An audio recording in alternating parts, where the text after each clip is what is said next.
Hello, నేను మిస్సెస్రావు. తెలంగాణ ముఖ్యమంత్రి రేవంత్ రెడ్డి చాలా వ్యూహాత్మకమైనటువంటి రాజకీయ అడుగులు వేస్తూ ఉన్నారు. ఒకవైపు రాజశేఖర రెడ్డి గారు అనుసరించినటువంటి విధానాలని, మరోవైపు కేసీఆర్ గారు వేసినటువంటి ఎత్తుగడల్ని, ఇంకొక వైపు నరేంద్ర మోడీ గారు అనుసరిస్తున్నటువంటి పద్ధతుల్ని, వీటన్నిటినీ మేళవింపు చేసుకొని వీటన్నిటినీ కలిపి రేవంత్ రెడ్డి గారు అమలు చేస్తున్నట్టుగా కనిపిస్తుంది. కారణం ఏంటంటే, ఆయన ముఖ్యమంత్రి అయ్యి డిసెంబర్ 9 నాటికి ఏడాది పూర్తవుతుంది. ఈ ఏడాది సందర్భంగా ఆయన ఏం చేశారు అనే దాని మీద ప్రజల్లో చర్చ జరగాలి అనేటువంటి ఉద్దేశంతో రాజశేఖర రెడ్డి గారు ఏ విధంగా అయితే చేశారో ఆ తరహాలో ఇప్పుడు ప్రచారానికి తెరలేపారు. రాజశేఖర రెడ్డి గారు కూడా 2004లో ఆయన ముఖ్యమంత్రిగా ప్రమాణ స్వీకారం చేసిన తర్వాత 1 year పూర్తి చేసుకున్న తర్వాత 1 yearలో పూర్తి చేసుకున్న సందర్భంగా పునరంకిత సభలు పెట్టేవాళ్ళు. పునరంకిత సభలు పెట్టి ఆ 1 yearలో ఏం చేశారు అనేది ప్రజల మధ్యకు చాలా బలంగా తీసుకెళ్లేవాళ్ళు రాజశేఖర రెడ్డి గారు. సేమ్ అదే తరహాలో ఇప్పుడు రేవంత్ రెడ్డి గారు కూడా 1 year కంప్లీట్ అయినటువంటి సందర్భంగా ఈ నెల 19వ తారీఖు నుంచి వచ్చే నెల 9వ తారీఖు వరకు కూడా విజయోత్సవ సభలు నిర్వహిస్తూ ఉన్నారు. ఈ విజయోత్సవ సభల్లో ఈ ఏడాది పాటు రుణమాఫీ అమలు విషయంలో కానీ, లేదా ఉచిత సిలిండర్లు కానీ, లేదా ఉచిత బస్సు సంబంధించినటువంటి పథకం కానీ, వీటన్నిటి గురించి బాగా విస్తృతంగా ప్రచారంలో తీసుకెళ్ళాలి.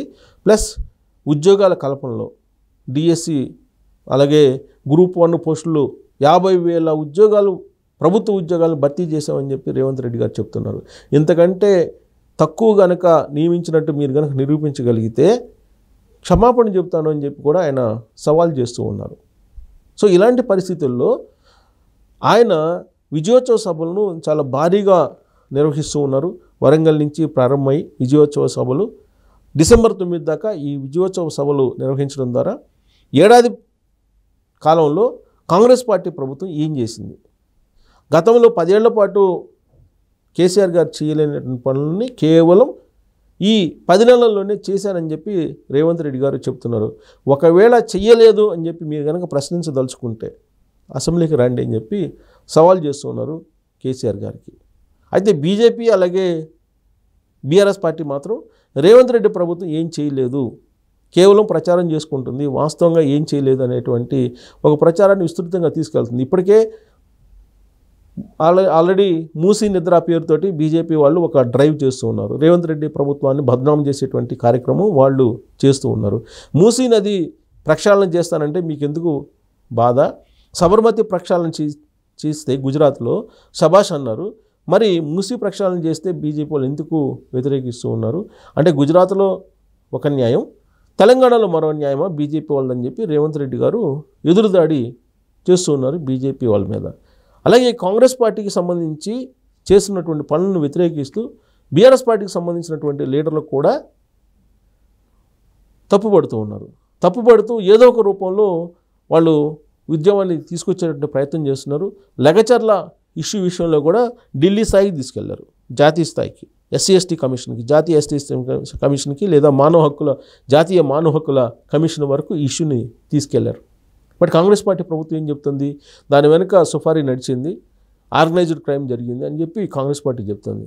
కానీ బీఆర్ఎస్ పార్టీ ఢిల్లీ స్థాయిలో దీన్ని తీసుకెళ్ళి రకరకాల హంగామా సృష్టిస్తుంది. At the same time Revanth Reddy గారి బావమర్దికి అక్కడున్నటువంటి భూములను కట్టబెట్టేందుకు ఆ ఫార్మసిటీ అని చెప్పి పేరు పెడుతున్నారు.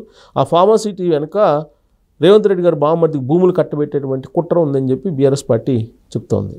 ఇలాంటి పరిస్థితుల నడుమ ఏడాది కాలం పాటు రేవంత్ రెడ్డి గారు ఏం చేశారు అనేటువంటిది చర్చ జరగాలి అనేటువంటి ఉద్దేశంతో ఇప్పుడు విజయోత్సవ సభలను రేవంత్ రెడ్డి గారు పెట్టారు. కానీ హైడ్రా, మూసీ నది ప్రక్షాళన పేరుతో హైడ్రాని తీసుకొచ్చిన తర్వాత సోషల్ మీడియా వేదికగా చేసుకొని రేవంత్ రెడ్డి ప్రభుత్వాన్ని వీలున్నంత వరకు బదనాం చేయటంలో కొంతవరకు సక్సెస్ అయ్యింది బీఆర్ఎస్ పార్టీ లీడర్లు అని చెప్పి మనం చెప్పచ్చు. ఆ మిగిలినటువంటి భాగాన్ని రేవంత్ రెడ్డి ప్రభుత్వాన్ని బదనాం చేయడానికి బీజేపీ వాళ్ళు బాగా వాడుకున్నారు. పైగా మహారాష్ట్ర ఎన్నికల సందర్భంగా తెలంగాణ కాంగ్రెస్ పార్టీ ప్రభుత్వం యొక్క పనితీరుని ప్రస్తావించారు సాక్షాత్తు ప్రధానమంత్రి నరేంద్ర మోడీ గారు. హామీలు ఇవ్వటమే కానీ అమలు చెయ్యదు, పక్కన తెలంగాణ రాష్ట్రంలో ఏమీ అమలు చేయట్లేదు అనేటువంటి విషయాన్ని నరేంద్ర మోడీ గారు ప్రస్తావించారు ఎన్నికల ప్రచారం సందర్భంగా మహారాష్ట్రలో. ఆ విషయం సూటిగా రేవంత్ రెడ్డి గారికి తగిలింది. అందుకే రేవంత్ రెడ్డి గారు ఒక సవాల్ చేశారు నరేంద్ర మోడీ గారికి, మీరు రండి తెలంగాణకి, నేను అమలు చేసినటువంటి పథకాలు ఏందో నిరూపించి చూపిస్తానని చెప్పి ఒక ఛాలెంజ్ నరేంద్ర మోడీ గారికి డైరెక్ట్గా చేయడం జరిగింది. ఇలా అనేక ఛాలెంజ్లు చేస్తున్నప్పటికీ కూడా ప్రజల్లోకి ఈ ఏడాది పాటు కాంగ్రెస్ పార్టీ ప్రభుత్వం ఏం చేసింది అని చెప్పి తెలియజేయడానికి రకరకాల ప్రయత్నాలు చేస్తూ ఉన్నారు. కాంగ్రెస్ పార్టీకి సోషల్ మీడియా బలంగా లేదు, మీడియా అసలు లేదు. ఇలాంటి పరిస్థితుల్లో రేవంత్ రెడ్డి గారే స్వయంగా విజయోత్సవ సభలు పెట్టి తెలంగాణ సమాజంలోకి వెళ్ళాలని నిర్ణయించుకొని తాను ఏడాది కాలం పాటు చేసినటువంటి పనులు, అలాగే రాబోయేటువంటి రోజుల్లో ఏం చేయబోతున్నది స్పష్టంగా తెలంగాణ సమాజానికి చెప్పేటువంటి ప్రయత్నం ఆయన చేస్తూ ఉన్నారు. సేమ్ ఇలాంటిదే రాజశేఖర రెడ్డి గారు గతంలో చేశారు, అదే ఇప్పుడు అనుసరిస్తున్నారు. ఇక కేసీఆర్ గారు ఏం చేసేవాళ్ళంటే, తెలంగాణ ముఖ్యమంత్రిగా ఆయన బాధ్యతలు స్వీకరించిన తర్వాత 2014 నుంచి 2023 వరకు ఆయన ఉన్నారు. ఈ పీరియడ్లో ఆయన చేసింది ఏంటి అని అంటే, పండగలకు పబ్బాలకు రకరకాలుగా విజయోత్సవాలు చేసేటువంటి కార్యక్రమానికి ఆయన తెరలేపారు. చీరలు విస్తృతంగా పంచేటువంటి వాళ్ళు దసరా సందర్భంగా. ఆ తర్వాత ఆయన ఈ పండుగలు చేసుకోవడానికి ప్రభుత్వం వైపు నుంచి కొంత నిధులను కూడా విడుదల చేసేవాళ్ళు. తర్వాత మీ ఎలక్షన్ ముందైతే అసలు బీఆర్ఎస్ పార్టీకి సంబంధించి ఏం చేసింది తెలంగాణకి అని చెప్పుకోవడానికి రకరకాలుగా డెకరేషన్లు చేసి తెలంగాణ వ్యాప్తంగా అంగరంగ వైభవంగా ప్రచారం చేశారు. సాంస్కృతిక విభాగాలను కూడా పెట్టి ప్రచారం కూడా నిర్వహించారు. అసలు ఇంకా అవతరణ దినోత్సవం వచ్చిందంటే, తెలంగాణ అవతరణ దినోత్సవం మొత్తం తెలంగాణ వ్యాప్తంగా వెలుగులు విరజిమ్మేవి. ఇవన్నీ కూడా కేసీఆర్ గారు సాధించినటువంటి విజయాలుగా చెప్పుకునేవాళ్ళు.